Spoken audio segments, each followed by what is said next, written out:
sind zurück mit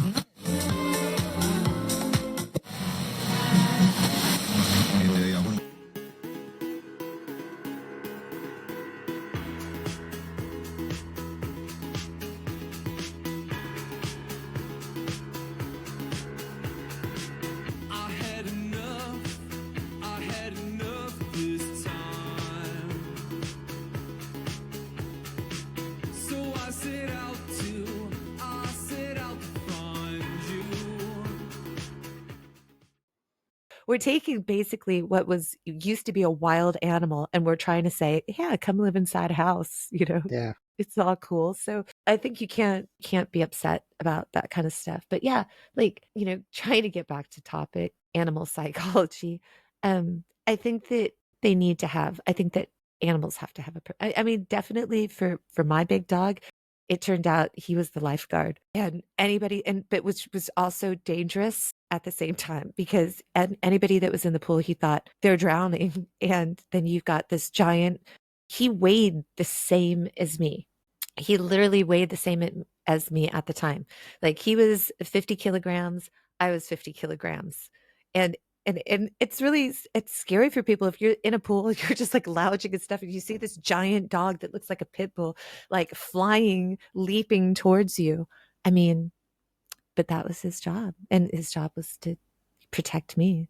I never felt so safe, but he was a baby. Yeah. No, I I mean, do he believe could that. do some stuff. Yeah, I do believe dogs have a purpose. Now, I have small dogs who don't really know that they're small dogs. Yeah. Small dogs seem to think they're big dogs. They don't. They just don't get the concept that they're, 20% the size of a bigger dog. But yeah, all my dogs have had purposes and different purposes. My Yorkshire Terrier, he was like the early warning system. So he had, they've got the big upright ears, and they were just like, he could hear a pin drop, and as soon as there was any sound, he'd be barking. Just any noise at all. You just couldn't sneak past him. He was the initial security system. Yeah. Did you find that they had like a hierarchy system? Was it a respected? Because I've noticed that amongst my animals, that even interspecies, there's a hierarchy system. Yeah, that was going to be my next point. My oldest dog, her job is just to tell the others what to do.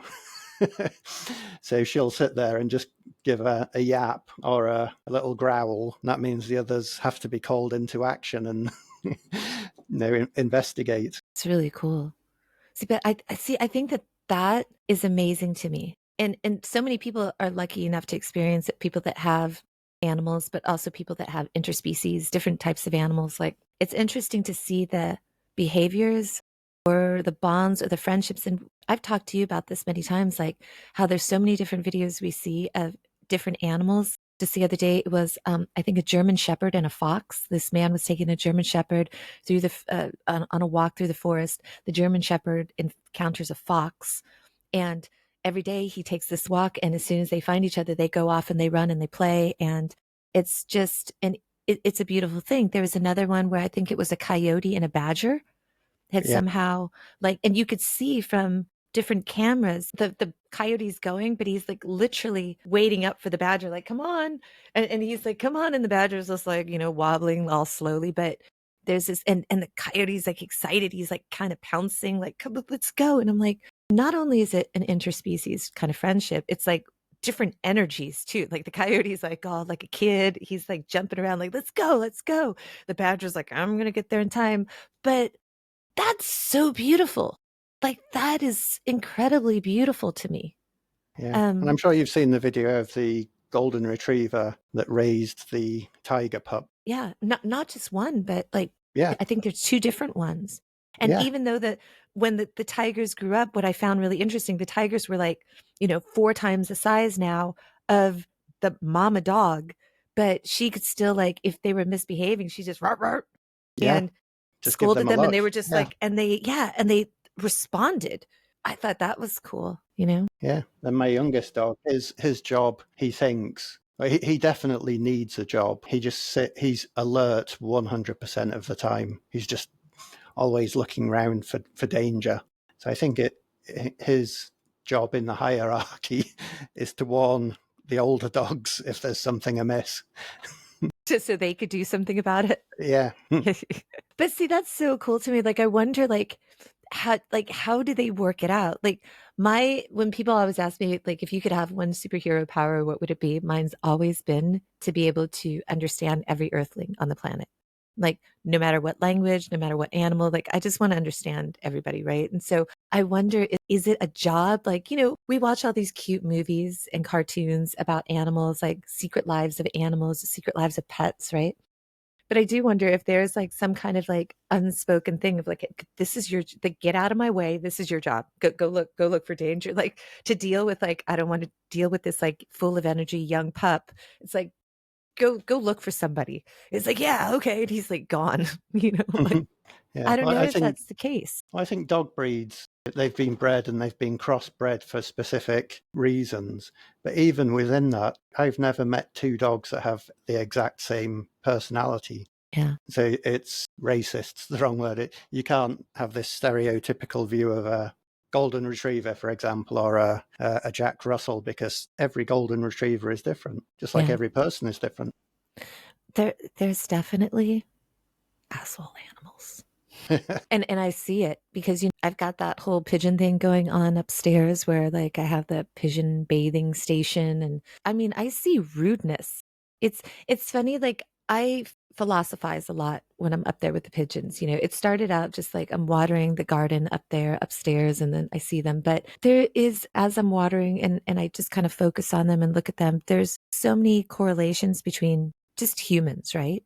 And pigeons in certain senses. It's like, and it's such an interesting thing. And I feel that taking the time these last several months of like actually really paying attention to them and watching them and seeing how they interact, that there's a lot of different kind of profound thoughts that like come to mind. Like sometimes you see weaker ones, the weaker ones get picked on, the older ones get picked on. And I'm constantly like, snap, snap, like, stop that. Right? Like, knock that off. I'm like, or don't come up here. Stop being rude. Or sometimes you'll see if there is food or something on the ground where one pigeon, he'll like spread out his wings to like try to cover the food. Like, this is all mine. Like, and he eats with his wings out, like, this is all mine. I'm like, that's just totally rude. That's just super rude. So there are animals that are jerks, which is interesting enough too. Like, it's not just a human thing. It's like an earthling thing. There's jerky animals. And to me, that's kind of interesting too. Like, I want to know, like, why is that animal a jerk? Did something happen to him? Like, was he picked on? Was he bullied when he was younger? And, I do see that too. And that's why I'm saying it's super interesting up there. Like, I see young ones being a bully already. And I'm like, you're too young for that. I'm like, just stop that now. That's not cool behavior. I don't know where you learned it from, but I think animals to me are so fascinating. Yeah, I agree. I do agree. And I was just thinking in another life, maybe animal psychology could have been an amazing profession for me. For me too, right? I love how at the end of this, we're like, we should be animal Yeah, psychologists. we're pretty good. We know which ones the assholes are. I mean, I think that animal psychology though is such a fascinating field. And I think that a lot of, I mean, animal behavioralists, that's what they study. I mean, I think two of my biggest heroes growing up were Diane Fossey and Jane Goodall. I think that, you know, just thinking about that, man, we had a lot of great, like, role model people in our youth. Jacques Cousteau, Sally Ride. Like, it's hard to hear when you ask kids today, like, oh, what are your role models? And they're like Mr. Beast, Lisa from Blackpink, which, and those people do a lot of awesome things. Like, they bring a lot of joy to the world, but they also do a lot of charitable things. So I'm just saying that we had some super awesome role models, that were like changing the way we looked at things, the what people viewed. I mean, I read and then I watched, I read the book Gorillas in the Mist, and then I watched Gorillas in the Mist. And then I remember even when I was younger showing the film to my son because I wanted him to understand. We went through a lot of different documentaries when he was younger, but talking about, because I always love animals, but just talking about the different struggles and stuff of animals. And he's always been an animal lover. I mean, just, I was kind of remarking last night how we had in here cats, gerbil, reptile. um, rodents, different squirrel, like there's always tons of animals in here, and every single one is, just a rescue or donated or whatever. We get hours of just pleasure just watching them. Like you don't even have to do it, just watching them sometimes. You'll just sit and watch how animals interact. And yeah, I mean, I could do that all. I could just be a professional animal watcher. I'll I could just fill too. out some reports. Yeah. Give me, what do you want? You want me to like tell you what they did throughout the day? I'll tell you what they did. Yeah. Speaking of Gorillas in the Mist, I remember quite vividly now. We were asked to read it at primary school, but the schools didn't provide the books, so we had to find it by ourselves. And I remember my grandmother found it at the mobile library. Wow. Yeah, I remember mobile libraries. yeah. That just brought that back to me that they don't exist anymore. Or maybe Mobile they do. libraries? Yeah, They do. You know what they do? It's really cool because there are actually a lot of mobile library programs in places like Afghanistan and stuff where, and it's really cool where people have taken converted like or abandoned buses and vans and stuff and are bringing books to different villages where they don't have access to schools or libraries or things like that. So, I mean, in that sense, I know for a fact, being a librarian, that that is happening. I do know that I believe like there's a couple of places in Australia where kids are in the outback, same thing, that they do have mobile libraries. I mean, it is, I think these days, a passion project. It's not a norm type thing. I believe if I'm not exactly sure, but I believe that I saw Jeremy Renner, which we could talk about that because we also talked about that recently. But I know that he's got a show based on something that he does called Renovations, where they take old trucks and repurpose them. And I believe that I could be completely wrong, in one of the adverts that one was made into like a mobile library, which is, yeah. That's a cool pun for a title. yeah, Renovations. it really is. I like Like that. genius. Man, so just to kind of go down the different thread for a second, Jeremy Renner. I just watched because of, thank you. You gifted me this Disney Hotstar. Wow. Wow. And what's kind of like most noteworthy for me is like he did the interview with Diane Sawyer like 8 to 10 weeks after the accident.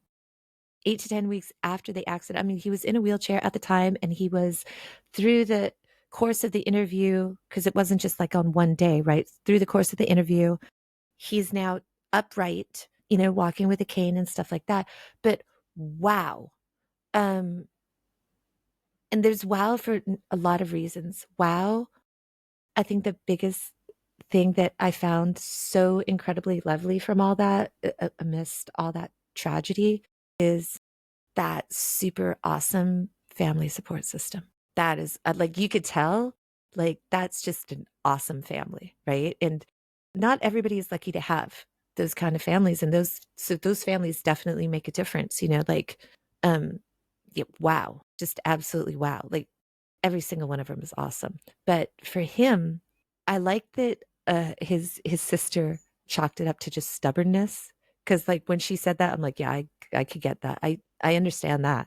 Just like you don't want to be put down, but that's something in and of itself. Like that's amazing to me that how far he's come, considering like once you see like the graphics of like what was crushed and because when you first heard about it, I'm just thinking of like tank tracks, right? So I'm just thinking Yeah, of yeah. that as I'm just thinking of like a rubber, like on a treadmill. It's just like I thought, okay, like a rubber band of stuff is maybe thicker than a treadmill, like the treadmill rubber, right? But that's what I'm thinking is crushing him. I didn't realize, because it's a snow machine, that there's these like kind of spiky lines every now and then. So it's like as it's rolling over him, he's feeling like the undulation of each section. And as each section comes, like what he said, he could first feel his toe get crushed. Then he could feel the next undulation, the ankle get crushed. Then halfway up, it's like, and you like Diane Sawyer said, did you feel it? He said he felt every single bit of it. And man, to not only just to walk away from that is amazing, but his mindset is is just incredible. I think that he's definitely an inspiration for a lot of people. And I mean, that's it, and I guess it kind of goes in hand with his Avengers ethos, right? Whatever it takes. Yeah. Yep. But um, after that, mad respect for Jeremy Renner. And it's not that I didn't have respect for Jerry Renner. It's just like, I'm just like kind of neutral with people. Like I'd never really watched anything that, like, I'd never heard him speak like on an interview. Like I don't watch interviews. I don't have late night TV. Like we don't have that type of stuff. And I don't actively seek it out. So I had no opinion of who he was as a person. I think he's a great actor for sure. Definitely a great actor. Because I've had strong feelings of him in different roles. I was like, I don't like that guy, like so um I think that he's a fantastic actor, but like seeing that interview, it's just like mad respect for him. Yeah. And even though like he is alive and stuff, I know, and he's got, titanium parts and bionic parts. And I think that I don't envy him because I know that that pain it's going to be around for a long time. Like I Yeah. think that you could heal, but still. And he says that, yeah, sometimes he gets triggered by like it happening because he was awake for it. Then so it's like I wish him nothing but Yeah. good things. On a much lesser degree, my younger brother had a similar accident. You mentioned in the treadmill reminded me of it. So I think this is last year, maybe the year before. He had COVID, as many people did.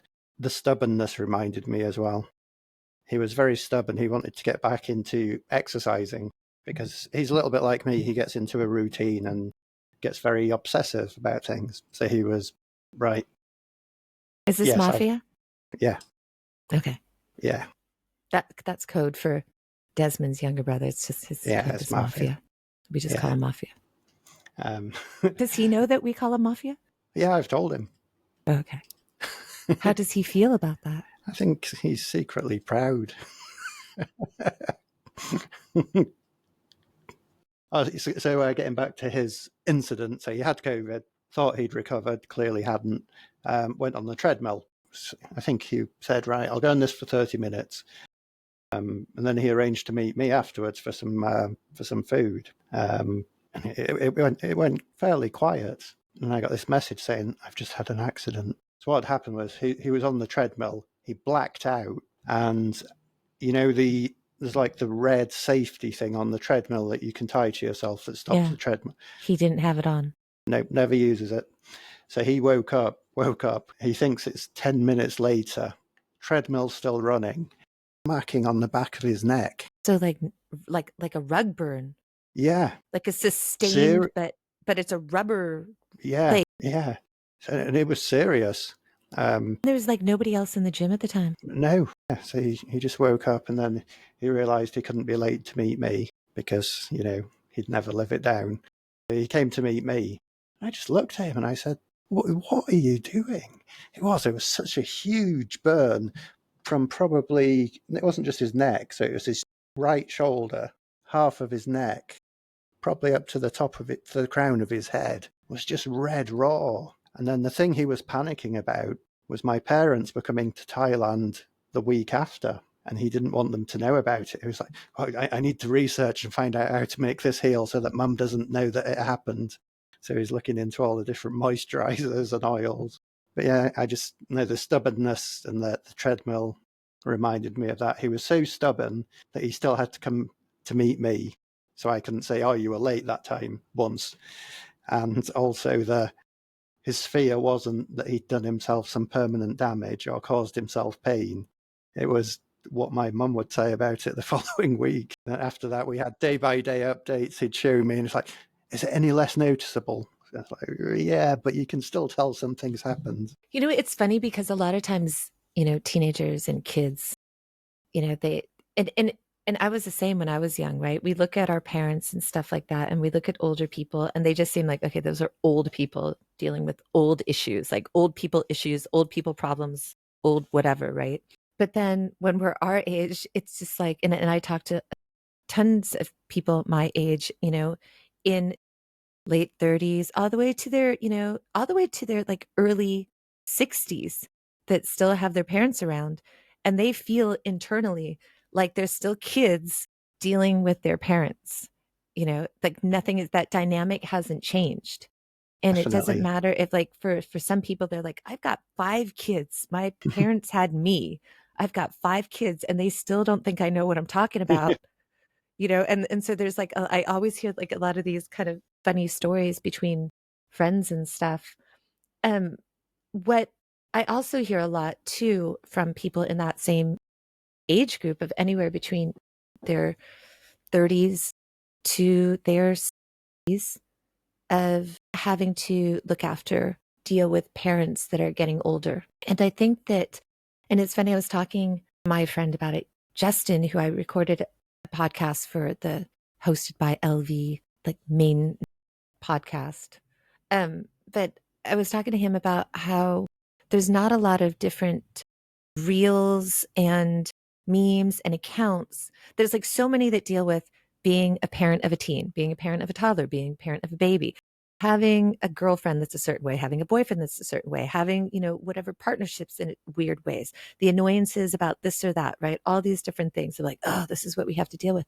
But not a lot of ones that address the elephant in the room of people. A lot of people are starting to have to, even if it's not physically in the same house, but start to look after their parents, right? And that a lot of people my age are starting to, that's what we're talking, like, we're not talking about like the, hey, what do you want to go listen to this show or that show? This, a lot of times they're like, hey, have you set up like with your parents a power of attorney yet? Like in case. These are like the types of things though, Yeah. that we're talking about. Like, and when we're talking stubborn, let me tell you something about my mother. She's not, so she won't set anything up because she refuses to believe. Like I sit there, like she did the power of attorney thing, but I'm like, maybe you should like, unload some of the stuff that you have, just, just to make life, just clutter free up some stuff. And you want me to die? So we'll just leave it alone. Just let that. She's gonna wait. But I told her the other day, I'm like, you're just gonna wait and leave it all for me to deal with after you're gone, right? She's like, yes. I'm like, awesome. Thanks. Awesome. Um, whereas like I've had, like I talked to you. You told me that you guys already set that up like way ahead of time. Like you guys are done and your parents aren't even that, I Yeah. mean, they're No, not that my old. parents did it. Yeah. They're, I don't think any of us would be responsible enough to do it. So my parents did it for us. I told you this story, but it's just to kind of bring this up because just to give people a sense of who my mother is very easily. Go to the embassy, the US embassy, because we have to she's going to fill out this thing that names me as a power of attorney, fills out all these forms. We present it. It has to be notarized and witnessed by, an official person. So the embassy will do it. They read all the thing. He understands it, looks at my mom, says, so you've read all of this stuff here. You understand that you're going to be signing over to your daughter, power of attorney. So is that okay? She looks at me. She goes, I don't know who this is. And I could see that like the guy is not laughing. Like the embassy takes this stuff like seriously, right? He's not laughing. He looks and he's like, is this your daughter? And she's just straight face. I don't know who she is. I've never seen her before. And like I just hear that like the guy, like the one American guy that's in there to get like, I don't know, an extra visa renewal, he's just like, ha, in the back. And I'm just like, mom, like knock. I'm like, seriously, mom, like just stop. No, that's my mom. And then I like wonder where my son gets it from, right? Yeah. It's from I was Granny. just about to say that. It's like sometimes we blame the wrong people. It's like, oh, that must come from your dad. Oh, maybe that comes from me. Maybe that comes from grandma. That some of it, it's just Granny. Do you think that because it is tough, do you think that a lot of people I mean, it's not easy. It's not easy. And I think that mentally it is quite challenging sometimes because there's so many different things that people have to, and every case is different. Like some people are dealing with elderly parents where one partner has died, you know, and then it becomes like, okay, well, what do we do? Do we leave mom or dad to live by themselves, or do we take them into the house? And then if there's, you have siblings, and it's like, okay, well, which sibling is going to, get them? My mom had 5 brothers. And so my granny, like, she would go to different houses at different time until she'd be like sick of them. And then she's like, I want to go to a different one. So she's like, I'm done with you. Then she'd go to another brother's house. That's that. I mean, that's was lucky for her, but it's like, there's so many different things. Do you feel that there are enough resources or ways that people can, because it's not easy. It is mentally challenging at times to deal with elderly parents because some are very obstinate, very stubborn. Um, they still want to be your parents and think that they know everything, but they're also struggling, I think, because they're starting to, it's more in their face now that there's an expiration date, you know, and they are coming closer to it. So I think that it's hard for them as well. It's hard for everybody. And so it feels like there's this giant elephant in the room that nobody talks about. Yeah, and I don't know of any resources apart from friends to ask. I think you're right. Parents, well, the majority of parents that I've encountered are set in their ways, uh, and they've come to terms with who they are, and they're unwilling to change their mind about anything. Yeah. I mean, this is like every single friend that is going through this. And that's the one thing they're like, my parents don't want to do this. They're stubborn. Like they want to stay here. We've offered to bring them in. We've offered to send them to a home where they could be with a nurse full time. And they were just like, no. People have gone in and said, like I've had friends say, I've gone to my parents' house and they were just basically like, I had a friend that, flew back to Scotland and he was just like, my mom was hoarding and it was just too much for her to take care of. And he's like, but I then said, okay, I'll deal with all this for you. And she refused to let him. And then it's like, now what do I do? My mom, who's always been a clean person, wants to live in filth. Like, then he's just like, do I commit her? Do I, like, what do I?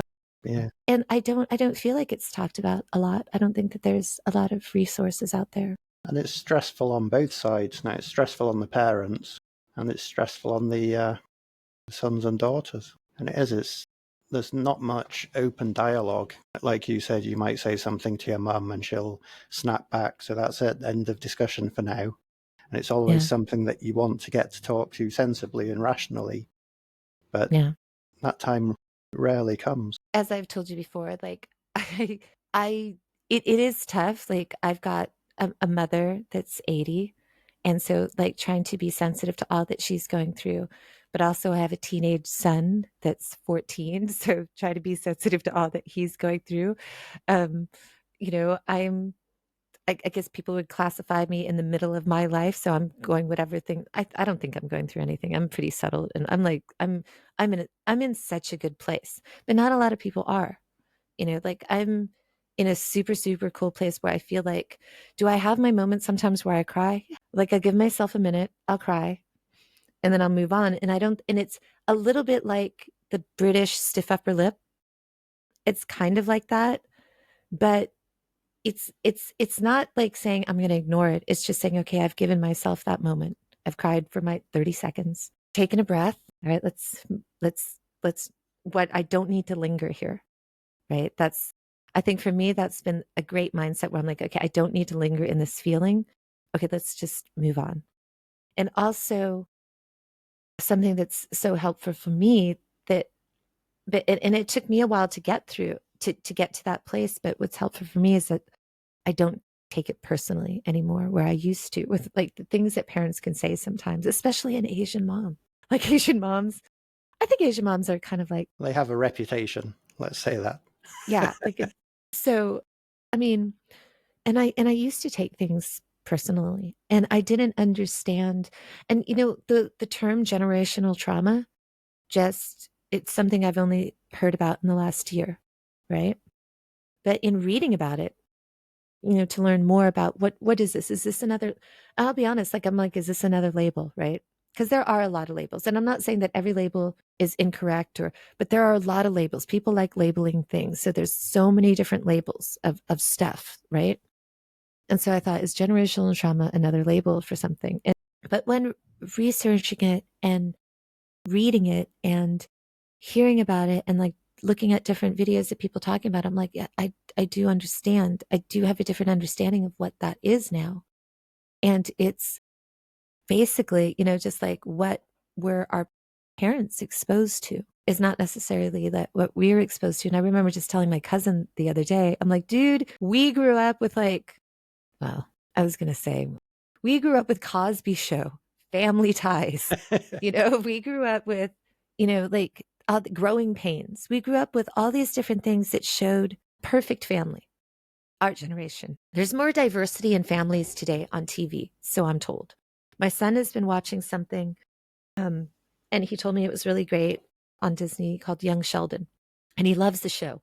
But obviously, that shows diversity, in different families and stuff. But growing up as a kid, we didn't really have that. Like, we had these types of what looked like a perfect family. Everybody had dinner together and it was all cool. But our parents didn't have that.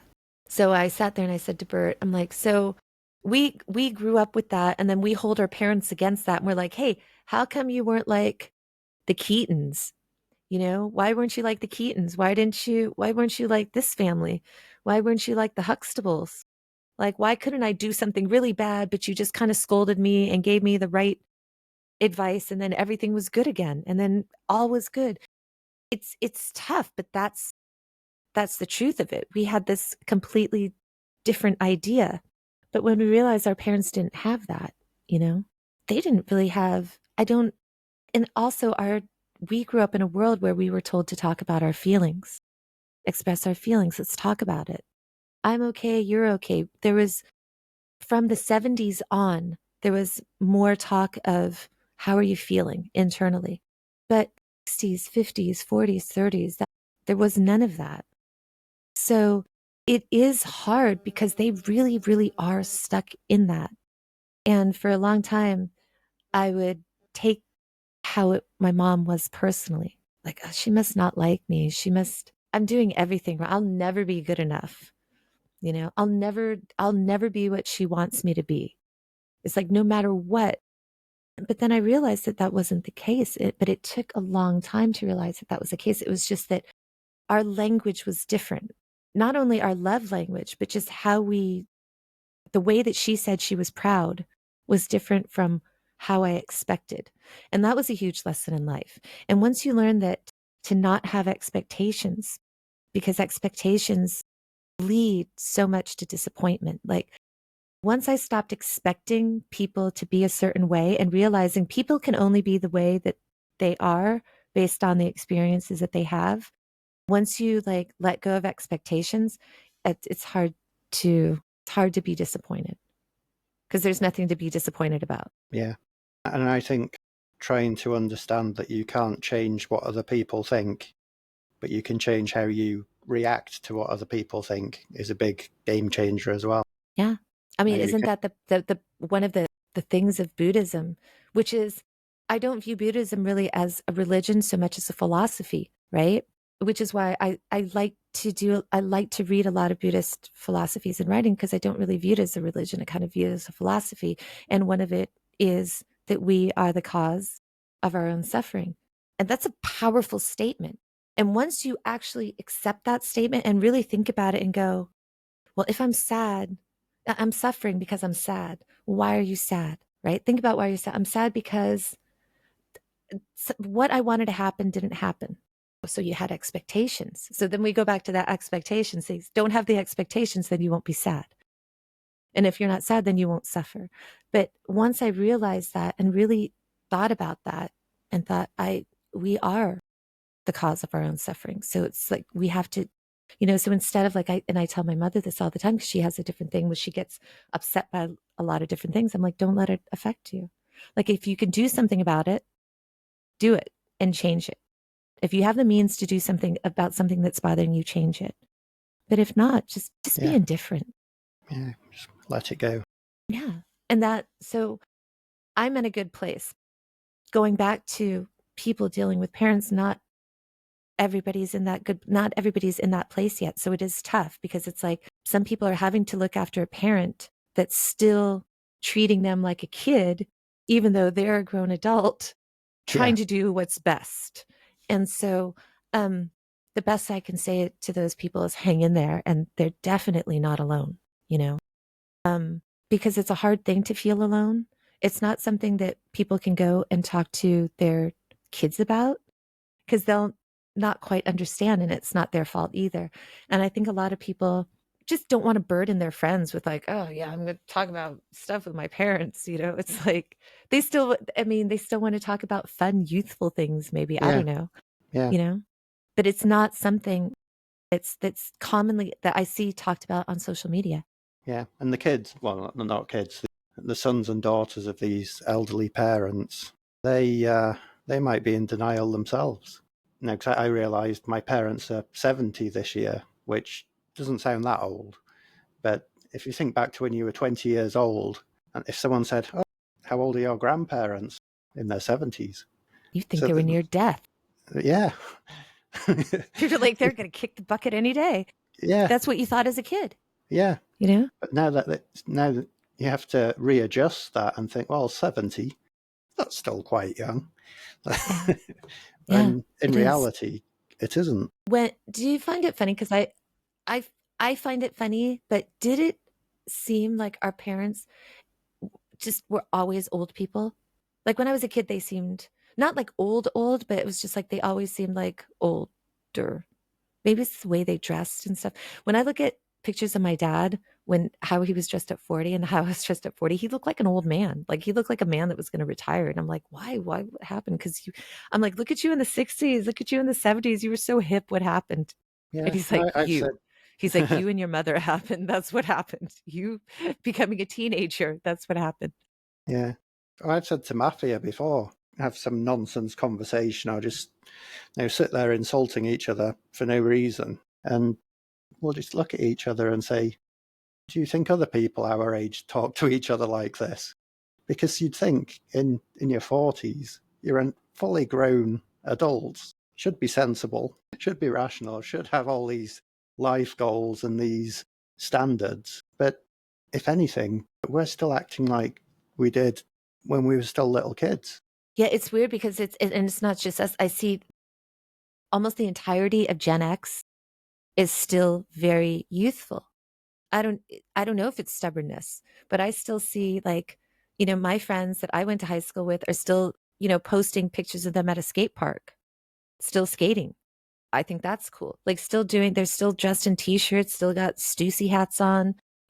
I still have same vinyl, not vinyl, but flannels that, like I wore in high school, which is so funny because it like when I think of my parents at my age, they just seemed old. Like dad already had Dockers on and like by 60 he had suspenders and I'm like, why suspenders? Yeah. He's like, oh, my pants keep falling down. I'm like, why don't you get like a belt? He's like, ah, they're uncomfortable. I don't want a belt. It's like, seriously, suspenders? Like they're not even cool. Um, but it seems like this generation is going out with a bang. Yeah. I mean, I think that's kind of collectively to me, that's kind of punk rock. I kind of like that. It's because it's like a whole generation of badasses, right? Yeah. Like, I'm just looking at and myself now. Look, I've got a Tintin t-shirt on. yeah, I just can't imagine my dad at this age wearing a Tintin t-shirt. It's just beyond okay, but you know belief. what? He looked really good in those shorts, those He cargo did. shorts. He did. I hope he still wears them because he looked quite good in them. Yeah. He pulled it off really well. Not a lot of people can pull that off, so he pulled it off. Plus, he's tall. Yeah. Um, Speaking about our clothes, I wanted to talk to you because I don't know if it's just me or not.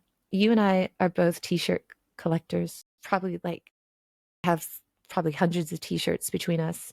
Um, and it's quite easy here because all the secondhand t-shirts that are coming from like donated Goodwill from the States and stuff, and people here don't know what they are, like, which is like awesome. Um, But do you find, because I was just thinking about it today, I'm like, man, I go through these cycles though. Like I have 100 t-shirts, but like there's like some weeks where I'm like, I just want to wear these t-shirts. I do. And I think when I get into those phases, I try to snap myself out of it just by rearranging the order of the t-shirts in the drawers. You put your t-shirts in a drawer. Yeah. Do you hang yours? I hang mine. I hang mine because there's so many. There's so many. And then it gets through this because I undiagnosed OCD.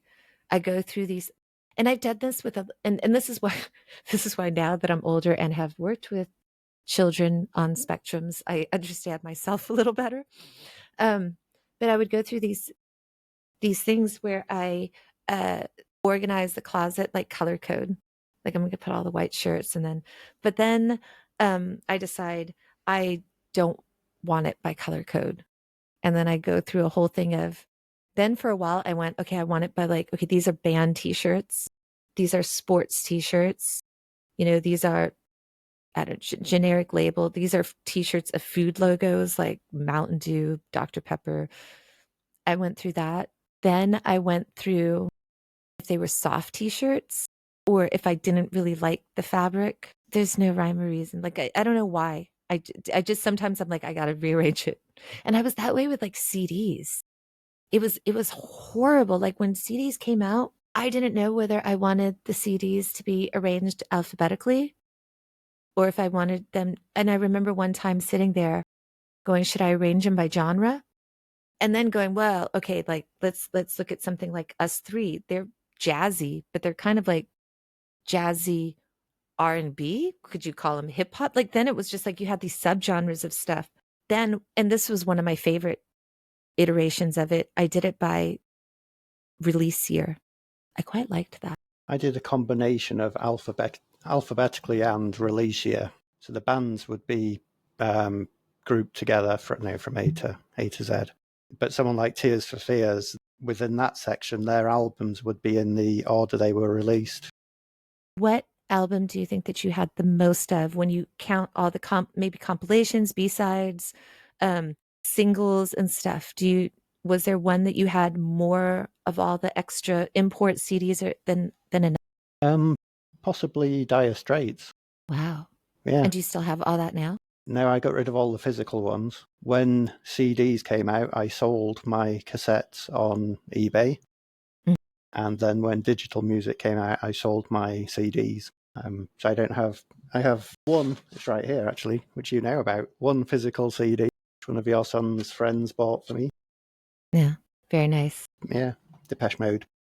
It's funny, all my tapes, and this was actually a really cool story my dad gave away. So like I think we've talked about this before if they have garage sales in the UK, but like because we have like neighborhoods and stuff like garage sales and well, I don't know about if it's that way all over the place, but in San Diego, in my hood, we lived in a cul-de-sac.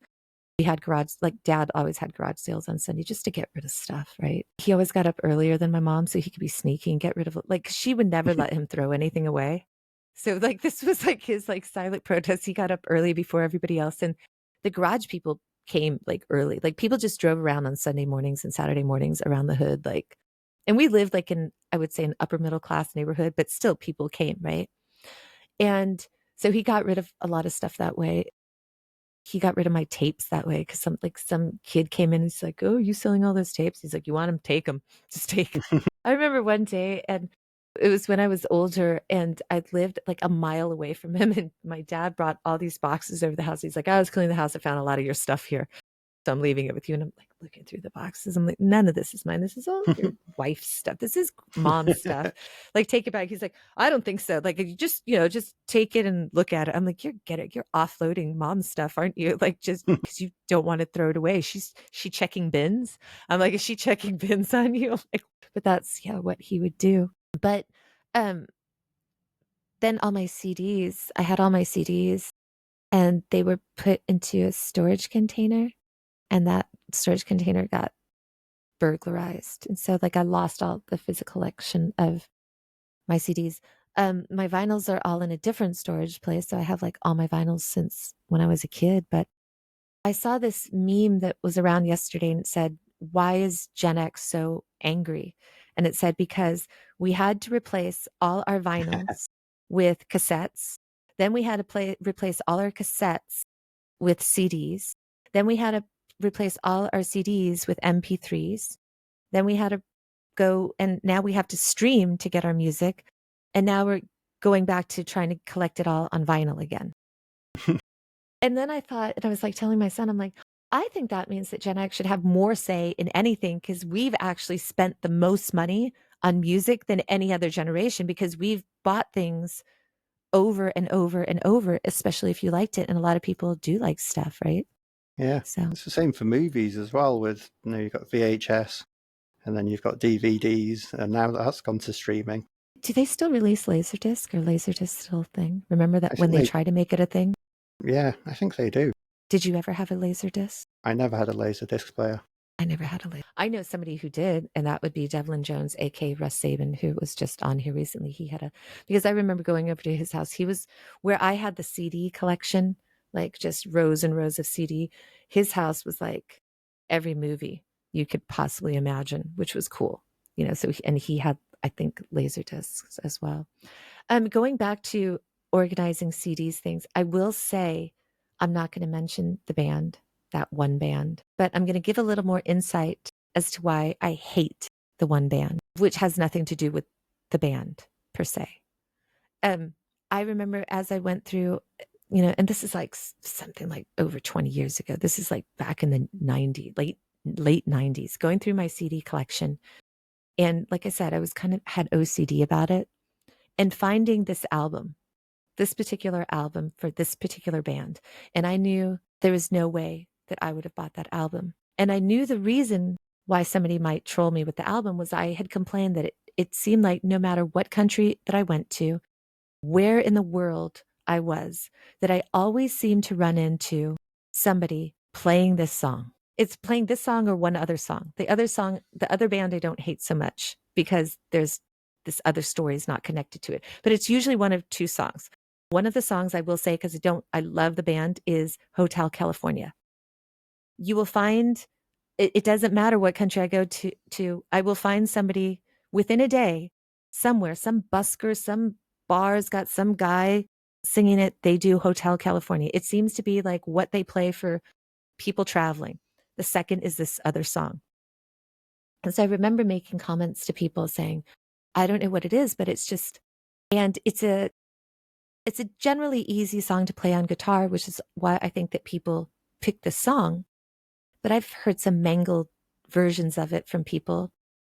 And it's just because I hear it so much that I just started being like kind of annoyed with it. I made comment. And then so one day the CD spawns into my collection. It's, where did this come from? How did it get here? I threw it out. Like I just threw it out, physically threw it. Like I didn't want it. I was just so mad that it was there. I threw it out. A month later, the CD's back. I throw it out. Weeks go by. I do another one of these things. The CD is back. Another one of the this went on for like 15 years. I still don't know. Like I still have no idea to this day. I've like narrowed down list of who had access, who had thing, and I still, and I don't even know if maybe somebody heard the story and then took over. It could be like 5 people that just like somebody heard the story and it's like, I'm getting in on this. Yeah, But yeah. I think I wanted on that action. So that's why I hate the band. It's like, it's got nothing to do with them, but it just seems like, and then I feel bad because like I said, I've thrown this album out in the trash many times. I'm not proud of that. It's nothing to be boastful about. Obviously got issues that are beyond. Do you think it was the same CD that kept coming back, or a different one? No, different, like different. Do Like you? some were wrapped like brand new. Like somebody invested in this CD or in this whole elaborate prank. And you know what? I had a long con prank that went on for several months. And I'll tell you my long con prank. And so like I initially suspected it was that person because I had a long con prank. And I remember I had a friend and he moved into an apartment, and it was kind of one of those apartments where it's like it's outdoor access, almost like a motel, right? Where the door's outside and there's like the little walkway to your doors. You go upstairs. And so he moved into this new place. And when he went up, you're on the walkway, and outside his door in the center courtyard was a tree. And so he had this lovely tree in front. So he walks out, there's the walkway. And I'm like, oh, wouldn't it be cool if, like, in the springtime, like a bird had its nest here? That would be so cool. And I remember him going, yeah, Lisa, that would be cool.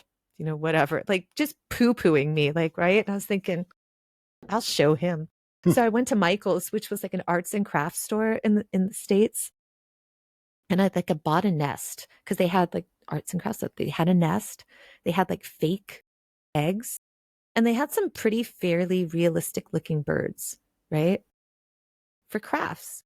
And so like one day I go over and I tell our friends, there's like probably 8 other people. I'm like, look, this is what I'm going to do. I'm going to go put this bird nest out there with Mitch. And then like after I get this bird nest out there, somebody's got to try to get Mitch out here. And it's not Mitch Wilson. Somebody's got to come and get Mitch out here to see the thing. So I set up the whole thing. And I'm trying to figure out how we're going to get Mitch out here. In the meantime, Mitch goes out to smoke a cigarette out there, right? And he comes back in and he's like, hey, guys. He's like, there's a bird out here. Lisa, you're right. There's a bird out here that's made a nest. I'm like, dude, don't go near it. I'm like, you're going to scare the mom away. She's going to abandon the eggs. I'm like, don't get too close. Like over the course of like the next several weeks, right? We would get the different guys to like reposition the bird, like the mama bird, like the fake mama bird, like reposition the bird. And like we'd go and hang out with him sometimes, and he'd come back in and he's like, dude, she watches me like a hawk. Like, hey, is following, make sure I'm like not going to do anything to the babies. This went on for like ever.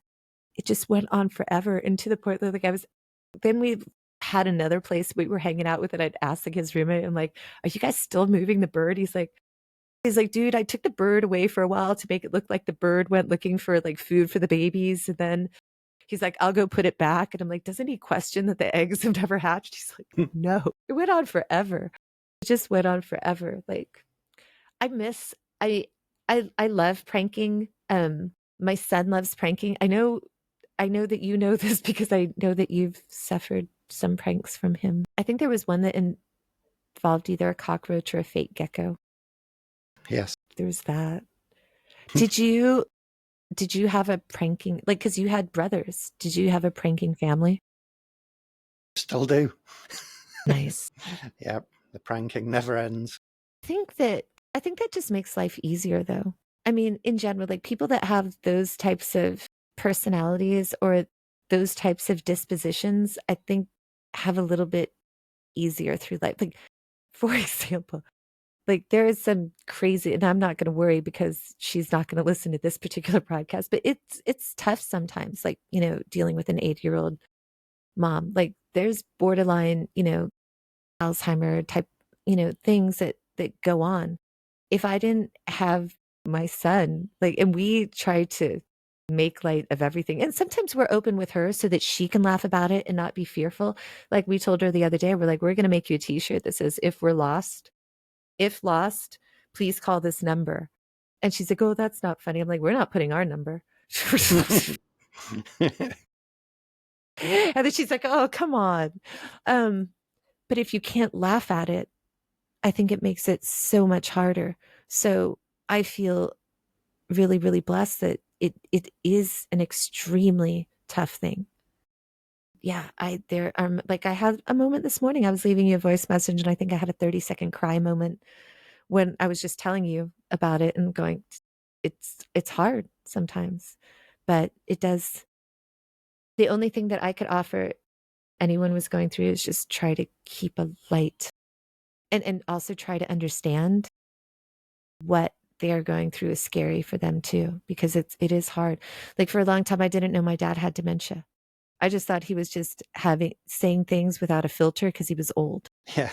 And I had nobody to talk to say, these are the signs of dementia. So I was just like, and the moment that it really occurred to me, and I've told you this story, and I'm not going to offend anybody by saying this. My dad's like the nicest guy, like just pretty chill, pretty like he'll say some stuff because he was born in a different area, but he's like really accepting. I remember one time he had this company, like a tech company, and I recommended this kid from company that I had a contract with to kind of just like see what their employees were. And I'm like, you're not working at the right company that what this kid was at. I'm like, this is not a company for you.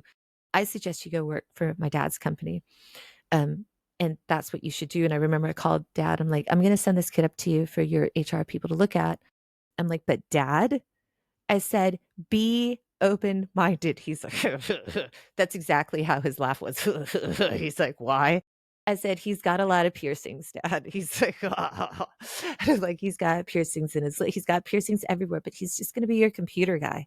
I'm like, he's really good. Be accepting.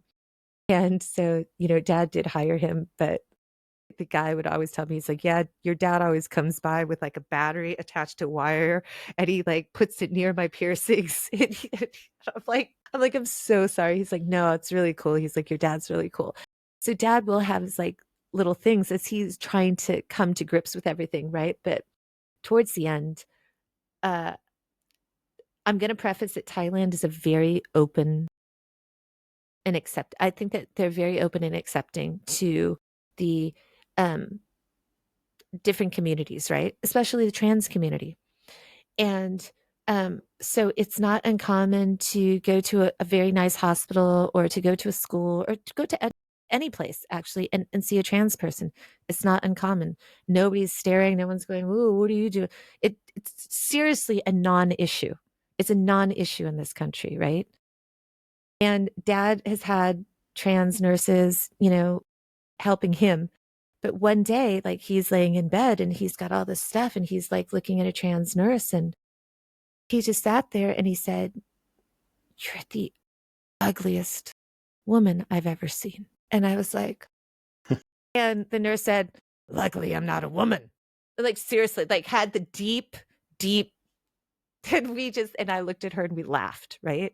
And dad laughed. He totally laughed. But I was just like, I remember sitting to her, I said, I'm so sorry. I said, I'm so sorry. She's like, it's okay. I'm like, no, I'm so sorry. My dad would never in a million years say that. And after she left, I'm like, Dad, like, why would you say that? He goes, did you see her though? I'm like, but I just really thought that's like, okay, maybe, like I thought maybe dad does have like something like, but it's never the case. Like he's hired trans people had been in my life like my whole life. So I'm like, why is he saying this now? Right? Because he's worked with entertainment and actors as being in charge of clubs. He'd always have to get the bands, he'd always have to, so I've been exposed to so much. It's like, why now would I hear this coming from him? And then finally I realized this is dementia, you know, but nobody tells you that. There's nobody there's talking there's I never heard people talking about it so I could sit there and go, oh, that's what maybe I should look into this because Yeah. I'm starting to hear these inappropriate comments. And I don't know why people don't talk about it. I mean, there shouldn't be shame in it. There's no shame. Or maybe it's just frustration and thinking that people are going through it alone. I don't know. Yeah.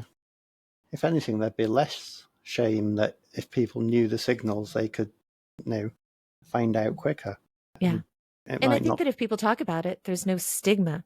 If Yeah. maybe people are embarrassed if I take my mom out, they're going to say something like that. So they're just like, let's not take him out, which I think it's just quite as easy to say. Like I've sat there and I've told people like, I'm glad she doesn't listen to this, but like I'm like, I've gone into rooms. I'm like, look, woman behind me, she's old. She says stuff. Just she's old. And they're like, gotcha. Right. They're like, gotcha. We get it. And I think that I think that people have been exposed to it enough in the public that we know, like old people say stuff and old people like to talk. Yes. Not that I don't like to talk. I mean, I don't talk. I talk to you. I talk to people that I know, but like I don't generally talk in general. I'm pretty quiet. I think old people like you say, they just like to talk. Or I think they're lonely. yeah, they like to be listened to, I think, more than they like to talk. I think they like that interaction, that somebody's paying attention, somebody's interacting, someone's listening. Yeah. And I think that they also still want to feel important and relevant. And that's got to be tough. It's like I was saying to Justin last night, like you and me, we know we're going to die, right? But I don't think that either of us think, okay, it's something that's looming close by. It's like pending an accident or me, like the second floor of this place dropping out and I'm dead. Um, it's not something that we think is something looming close to us. So it's not something that's heavily on our minds. But obviously, people in their 70s and 80s and 90s and stuff, they know they are getting closer to that. That's I don't think, and they're not a generation. They're not from a generation where it's like, oh, why don't you go talk to somebody about that? Right? Why don't you go talk to a therapist to talk about how you feel? Let's talk, they're not going to do that.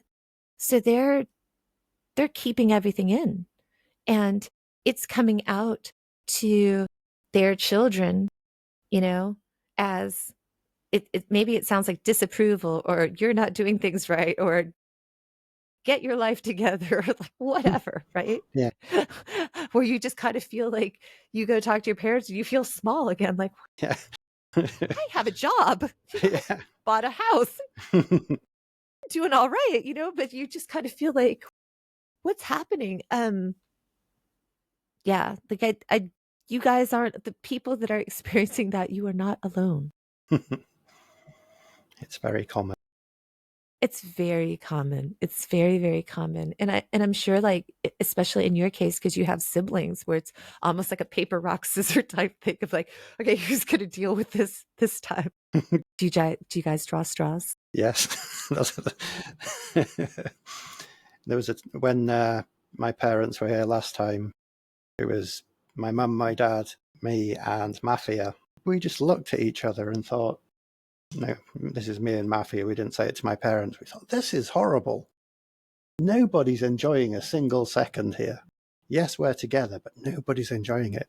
And I suggested that we each get a piece of paper and we write either yes or no, put them on the table, mix them up, then we'll just count how many people are enjoying it and how many are not. But the issue very quickly came if there was one yes, then everyone knew who voted for what. It's funny. Do you guys have like either a spoken or unspoken or documented or undocumented battle plan? Like, do you guys like prepare when, like, I wonder if like people, because I'm always with my mom, like she lives next door. Like, um, the only time I wasn't with my mom is like when we're living in different countries. And so like I don't have to deal with it on a regular basis. But for people like you, where and a lot of other friends where you don't see your parents as often, do you formulate a battle plan ahead of time? Is there like okay, let's get together. Who's going to do who's going to take them where? Is it a big plan? No, we No. have contingencies, but I think there's too many variables. For example, which one passes away first? Yeah. And that's not a given as well. They might No, I'm outlive just talking all about of like us. visits. I'm like talking about visits. I'm not talking about that far away. I'm talking about like Sorry. visits. If parents come to visit, is there a battle plan? Yeah. Yeah. Like you get them this day, this day, this day. I mean, do you have a calendar of like, okay, you have them this day, then I need a break, Yeah. and then I'll take them over. But I've witnessed a handoff between you and Mafia, and I will say it was smooth. It was just like we were in, you replaced, and he was gone. It was just like a magician. Yeah. Like it was like the most smoothest handoff, and it didn't seem like maybe they did, or maybe it didn't seem like they noticed too much that No. handoff happened. No. It was I very think we're. like I give you and Mafia props. That was seamless, Yeah. seamless transition. Well, I gave him a birthday present. My parents were here on his birthday, and he he said, "Oh, I don't want anything. All I want is a day by myself." So I said, "Okay, I'll arrange that for you," and I did. So I arranged this day by himself, and he just loved it. I had It's to come funny up with because I a remember backstory and props, and no, so many people were involved. It was a full on distraction.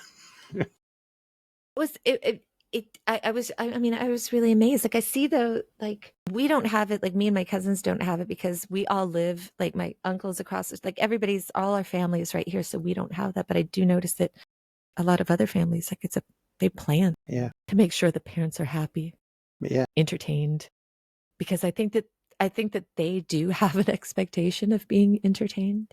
And they. that's pressure, right? That's the number one pressure, and I'm not sure if it's they expect to be entertained so much as they expect to have time with you. Yeah. I don't think they want an itinerary of different activities for different days. I think if they could just sit and watch TV or, heaven forbid, talk, then they'd be happy with that. I would see, I'm a homebody. My son's a homebody. My dad was a homebody. We love being at home. My son's a Cancer sign. I'm a Cancer sign. Whatever you want to say about astrology, whether people believe in it or not. And I was just talking about this with Justin yesterday. It's like there's not enough evidence that that there's something to it, but there's not enough evidence that there's nothing to it, right? Like what I said to him was, we have these videos where you see frequency being played and these steel balls don't move. But once there's a certain frequency that resonates with the steel balls vibrate and move. So I sat there and I'm like, okay, if we know that different frequencies, and we know that different pulsars, and there's different pulsars at different frequencies from different, things in the sky, right? So if things are emitting frequencies and energies and vibrations, and you were born in this particular section of the sky at this time with those particular planets emitting those particular frequencies and vibrations, who's to say that that doesn't somehow inherently affect you? Right? And people go, okay, so you're born in this part of the sky at this particular time, you're a Capricorn. Okay, you're born in this, and people say it's all just mumbo jumbo, but there's not enough evidence either way, right? Yeah, yeah, So frequencies, vibrations, I'm just a firm believer in all that. Maybe which is why music resonates with so many people, right? Because the different vibrations.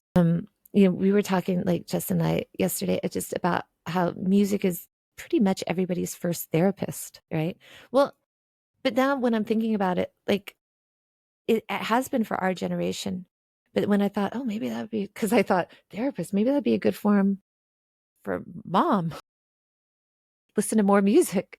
Um, I think it can be for them as well, but they don't realize that it is their generation. I think it can be yeah. because she likes listening to stuff. I remember my granddad used to he'd have a shed outside where he'd have his budgies and his canaries, and he'd have this big old radio, which he called a wireless, in there, and that would always be on. She has stuff on a lot now, but unfortunately it's news. And I tell her, I'm like, put that off. Put it off. I'm like, you're listening to that all day. She's like, I want to, and I understand her opinion is she wants to feel relevant. Like she wants to know what's going on in the world. She wants to have an opinion. She wants to have a voice so that it matters. Like she wants to go vote if she has to vote. And I get all that. But at the same time, I keep telling her, I'm like, it's not going to affect you in any way if you don't listen to it. There's nothing good that comes from it. This listening all day to the news, because the news it's not like the Edward R. Murrow, Walter Cronkite type of news where you just get facts. This is what happened. Now you get opinions, you get conjecture, you get just a bunch of irrelevant stuff that affects moods. Yeah, and you get extreme opinions, and you get twisting of words and things taken out of context, which just causes unrest. Yeah. So I always think there's no point in listening to all that for me. And there's not much good news. No. Now, in the literal sense of happy news, it's always what's going wrong. But there is in that sense, and that's why it's like important, and it's important for people to understand. And we talk about it a lot, like on, various podcasts on Sidearc Cupcake algorithms, and it's like you can always reset your algorithm. You can always define what you get. It's your choice, but if you keep engaging and liking and doing all this stuff that can be negative or can be toxic at times, you know, just because I agree with that. You know, sometimes they have like toxic statements like my toxic friends, and you might go, oh, I agree with that. But you're still kind of engaging. Okay, well, you're liking something that has the word toxic in it, or they're hearing toxic in it. So your algorithm is going to keep showing you toxic things.